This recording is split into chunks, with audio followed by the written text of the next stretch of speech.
الحمد للہ وحدہ والصلاة والسلام علی من لا نبی بعدہ. انہوں ایک باری سیٹ کر لو بھائی. سپیکر ٹھیک ہے؟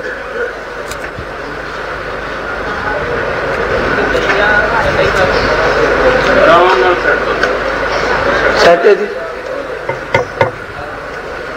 اعوذ باللہ من الشیطان الرجیم.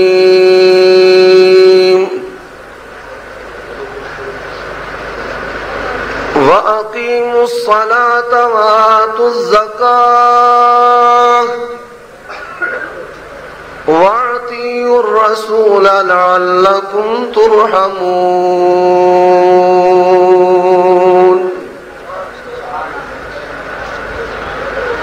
اللہ تبارک و تعالی احکم الحاکمین رب العالمین دی حمد و ثنا تو بعد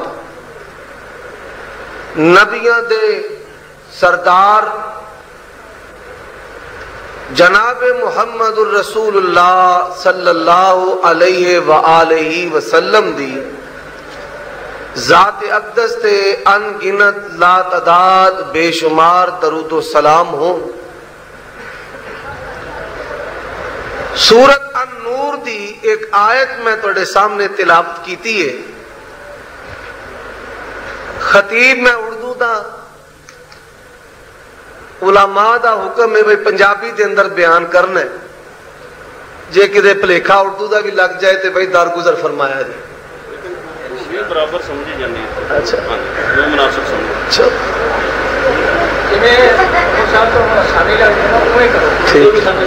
ٹھیک ہے.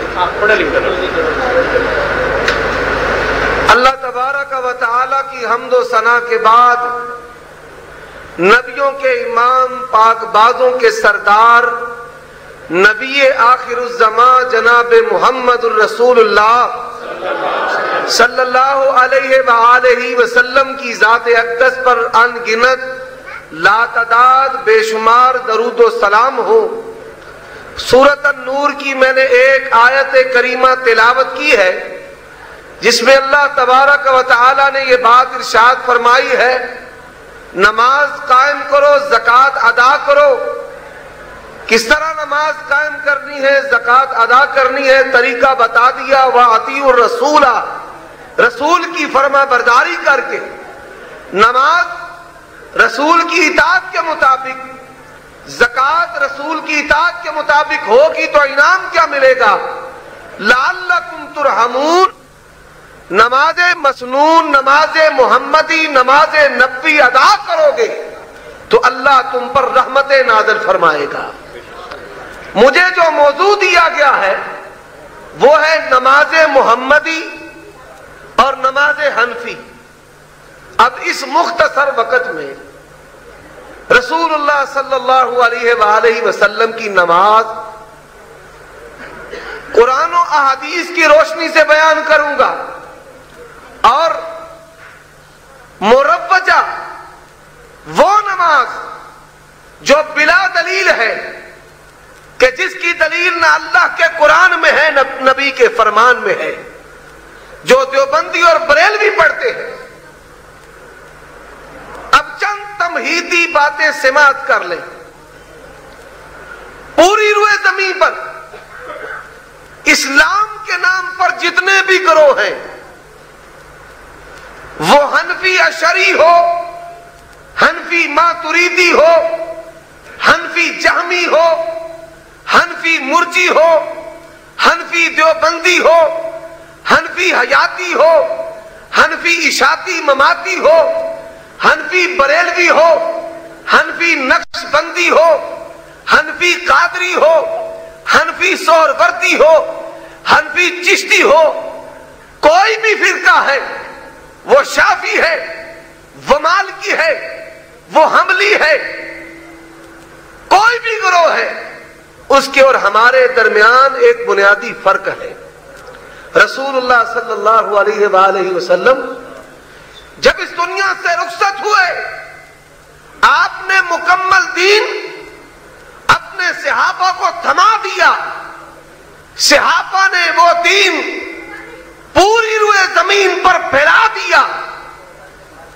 آج اسلام کی صحیح تصویر، اسلام کا وہ منہج اور رستہ اسلام کے دلائل صرف اہل حدیث کے پاس ہے، دنیا کے کسی گروہ کے پاس نہیں ہے. میں اس کی مثال عرض کرتا ہوں. آپ ان سے کہیں کوئی کتاب فقہ حنفی کی ایسی لے آئیں کہ آنکھیں بند کر کے ہم اس پر اعتماد کر لیں. روئے زمین پر رب ذوالجلال کی قسم ہے، حنفیوں کے پاس کوئی ایسی کتاب نہیں کہ آنکھیں بند کر کے جس پر وہ کہیں کہ آپ عمل کرنا شروع کر دیں. ہمارے پاس صحیح بخاری بھی ہے، صحیح مسلم بھی ہے. ہدایہ میں کیا لکھا ہے؟ اگر کوئی ذمی نبی کو گالیاں دے، کوئی ذمی، کوئی یہودی عیسائی جو مسلمانوں کی ریاست میں رہتا، اگر وہ ہمارے پیغمبر نبیوں کے امام جناب محمد الرسول اللہ صلی اللہ علیہ وسلم کی گستاخی کرے تو اس کو کچھ نہیں کہا جائے گا. حضرات ذرا اس پر اگلی بات سنیں، ان میں اور ہم میں فرق کیا ہے؟ اشرف علی تھانوی ملفوظات حکیم الامت 26ویں جلد صفحہ نمبر 347 پر کیا لکھا ہے کہ جب میں نے فقہ کی یہ عبارت پڑھی مجھے بڑی غیرت آئی کہ ایک ذمی ہمارے نبی کو گالیاں دے کر دندناتا پھرے، اسے کچھ نہ کہا جائے. جب میں نے سوچا کہ مجھ سے امام کو غیرت آئی تو مجھے غیرت کرنے کی کیا ضرورت ہے؟ جا کر بات لکھا ہے اور یہ اسٹیج جو دے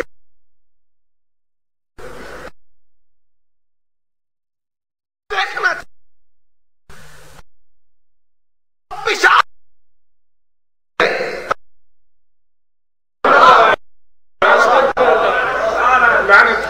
جو چاہتا ہے وہ دیکھ سکتا ہے.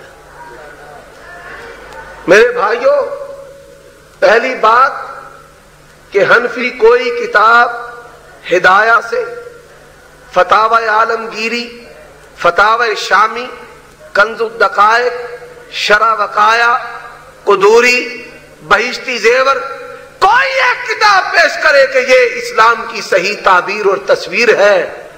اللہ کا قرآن کہتا ہے لا یاتون بمثلہ ولو کان بعضهم لبعض ظہیرا. جو دین رب نے آسمان سے اتارا ہے اس دین کی مثل کوئی لا سکتا نہیں. پہلی بات. دوسری بات، ہم کہتے ہیں اللہ نے قرآن اتارا ہے پیغمبر محمد الرسول اللہ پر صلی اللہ علیہ وسلم. رسول اللہ اس کے مفسر ہیں.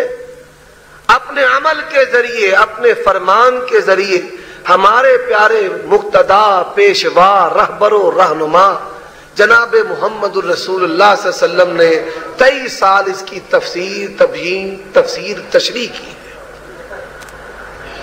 اب رسول اللہ صلی اللہ علیہ وسلم جب دنیا سے گئے تو دین اسلام مکمل تھا. بھائی مکمل تھا؟ مکمل تھا. دین اسلام مکمل، دین اسلام مکمل. لیکن ادھر کیا ہے؟ ان الہدایت کالقرآن، کہ ہدایت قرآن کی طرح ہے. نعوذ باللہ. کوئی شخص اگر یہ کہے کہ تورات اور انجیل قرآن کی طرح ہے، وہ بھی کتاب آسمان سے اتری ہے، رب ذوالجلال کی قسم پکا کافر ہے. اور اگر کوئی شخص ہدایہ جو امتیوں کے اقوال، گستاخیوں سے، حفوات سے، جھوٹی حدیثوں سے بھری پڑی ہے، اس کو کہے قرآن کی طرح ہے، اس کو کون مسلمان سمجھے گا؟ ان میں اور ہم میں فرق. ہمارے پاس اسلام کی صحیح تعبیر ہے، تصویر ہے، لٹریچر ہے. ہماری دعوت وہی دعوت ہے جو محمد الرسول اللہ کی دعوت. اتبعوا ما انزل الیکم من وَاتَّخَذُوا مِن دُونِهِ أَوْلِيَاءَ قَلِيلًا مَا تَذَكَّرُونَ. لوگو آؤ، جو تمہارے رب نے، پروردگار نے، پالنہار نے آسمان سے تمہارے لیے رشد و ہدایت اتاری ہے، اس کی پیروی کرو. فقہ شافی آسمان سے اتری ہے، فقہ حنبلی آسمان سے اتری ہے، فقہ جعفری آسمان سے اتری ہے، فقہ مالکی، فقہ حنبلی، فقہ جعفری، فقہ شافی آسمان سے نہیں اتری تو کیا فقہ حنفی آسمان سے اتری ہے؟ آؤ بات کو اور طرح سے بھی سمجھو. شافی فقہ حنفی کو نہیں مانتے، فقہ مالکی کو بھی نہیں مانتے، فقہ حنبلی کو بھی نہیں مانتے، فقہ جعفری کو بھی نہیں مانتے. کوئی ان پر کفر کا فتویٰ نہیں لگائے گا. میں فقہ حنفی کا منکر، فقہ شافی کا منکر، فقہ حنبلی کا منکر، فقہ جعفری کا منکر. کوئی روئے زمین کا بندہ مجھے کافر نہیں کہہ سکتا. تو ایک سیکنڈ کے لیے کہ میں فقہ محمدی کا منکر ہوں، رب ذوالجلال کی قسم تو پکا کافر ہے.